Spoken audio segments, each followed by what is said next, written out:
Maayong gabi kaninyong tanan.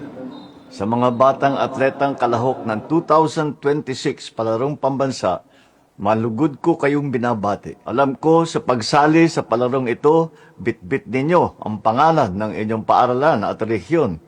Ngunit bukod pa riyan, dala ninyo rin ang pangarap at inspirasyon ng inyong kapambatang atleta.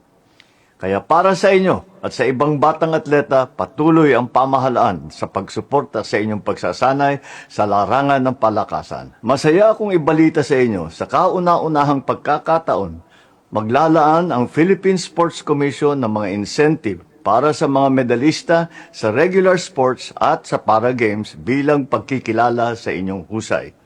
Alam ko na gagawin ninyo ang lahat ng inyong makakaya, ngunit huwag ninyong kalimutan mag-enjoy na rin. Marami kayong matututunan sa palarong ito na madadala ninyo kahit saan man kayo magpunta.